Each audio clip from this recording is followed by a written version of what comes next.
Welcome to this webinar on creating SMART goals and objectives. At MRA, we help organizations thrive by creating powerful workforces in safe, successful workplaces. As one of the largest not-for-profit employer associations in the country, we serve 4,400 employers covering 800,000 employees in the U.S. and abroad. We're passionate about helping our members achieve their business goals. That's why we offer over 24 services, from affirmative action and reference and background investigations to training in HR topics, business skills, and management and leadership. To learn more, visit us at www.mranet.org or call 800-488-4845. My name is Joe Feast, and I've been managing people for 30 plus years. And the one thing that I'm really passionate about when it comes to SMART goals and objectives is I don't want to do performance appraisals that are just perfunctory. I want to get something out of them. And I want you to get something out of them as well. And that's why we're looking at SMART goals and objectives today. The objectives for this webinar are that employees, when they sit down with their managers, are able to create effective goals and objectives. And secondly, that in order to get those effective goals and objectives, you walk away with tools to help you do that. What does SMART stand for?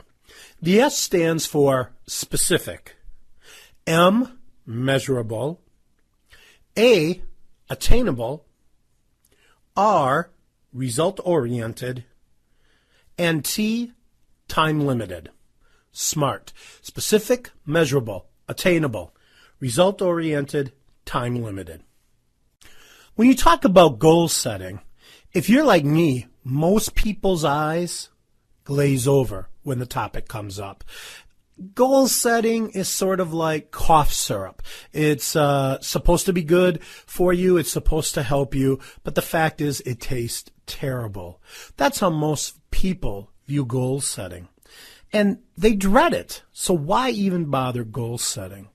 One of the most helpful ways of viewing goal setting comes from a book called Mind Gym, spelled G-Y-M, Mind Gym. It's a sports psychologist, and he was looking at what do professional athletes have in common. And one of the things they have in common is they all have very specific goals. And my favorite quote that came out of the book Mind Gym is what's popping up on your screen. Goal setting is the best way of bringing the future into the present, giving you things to do today that will shape where you will be tomorrow. Goal setting gives you something to do right now that's future-oriented, shaping where you're going. So when it comes to goal setting, I understand people have resistance to it. That said, this is the power of goal setting. S, specific. Goals must be specific. What kinds of words and phrases show up in specific goals and objectives?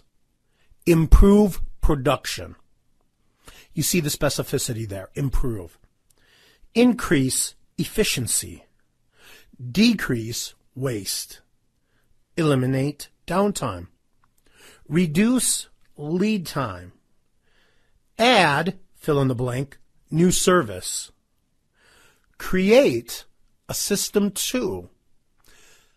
Good goals and objectives are specific. Avis has a slogan, we try harder. A wonderful slogan, a lousy goal. Goals must be specific. A good goal is measurable. Now, when we come to measurableness or metrics, at times, the danger can be that someone, an organization, becomes metric happy. In the book Good to Great, Jim Collins identified that organizations that indeed make the leap from good to great, they know what their economic driver is, and that's what they measure. When it comes to performance, you have to know what are the key metrics, the key measurables. So, a word of caution there. Now, when we talk about measurable goals, what are we talking about? It's things like quality, quantity, time, cost, safety, and often a grouping together of those: efficiency, productivity, percent, degrees. A good goal or an objective must be measurable, attainable. A good goal or objective is attainable. When I cover this topic in our public seminars, one of the activities I do involving attainability is I ask people to stay seated in their chair, raise their hand in the air as high as they can, and keep it there. I wait till everybody has done that. Then I say, come on, give me a little more. And what do? They give me a little more. The idea of goals they're designed to stretch us, not break us. Goals combat Parkinson's law. Parkinson's law states that work expands to fit the time allotted. What does that mean? It's those who cram 30 hours of work into a 40-hour work week. It's those college students who cram 4 years of school into 5 years. That's Parkinson's law. Work expands to fit the time allotted. Goals are designed to stretch us, yet they're not designed to break us. And when most people resist, push back against goal setting, the issue is attainability. And I'm always reminded of what a friend shared with me one time. He said, Joe, attainable goals motivate, unattainable goals frustrate. Attainability, a key factor when it comes to SMART goals and objectives. SMART goals and objectives are result-oriented. The bottom line is, if you hold people accountable for methods and they do what you've directed them to do according to the method prescribed, if they achieve or fail, the achievement or failure is because of you. You gave them the method. What you want to do is when you set SMART goals and objectives, you want to focus on outcomes, results. What kinds of results are we talking about?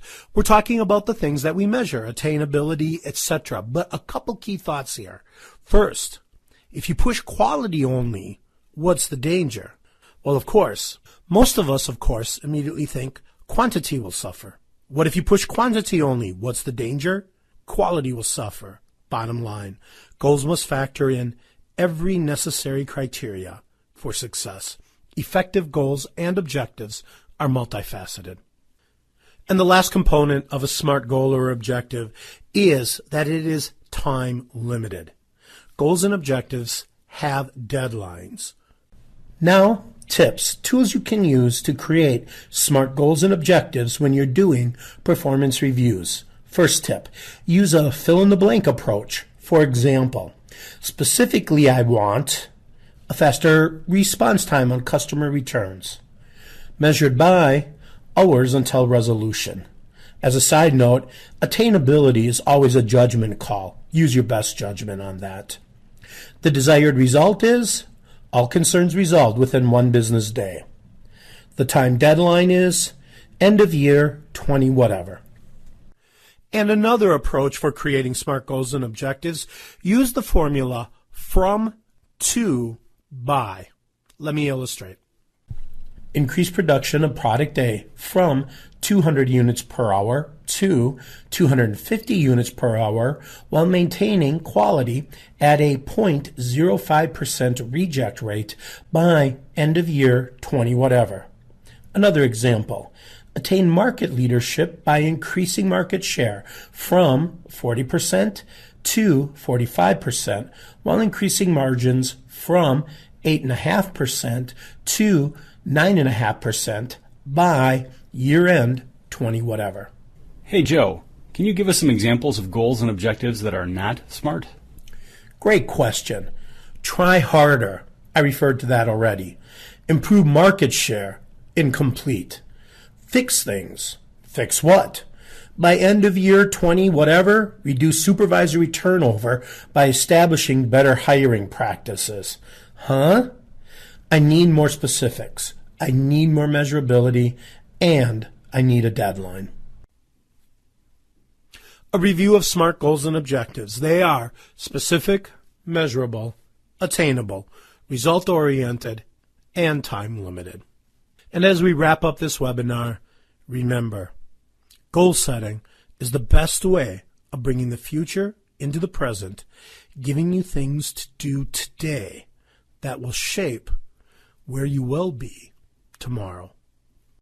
If you have any questions about the content you see on this webinar, remember that MRA members can get answers anytime they need them. Simply email them to us at infonow@mranet.org or call us at 866-HR-HOTLINE. That's 866-474-6854.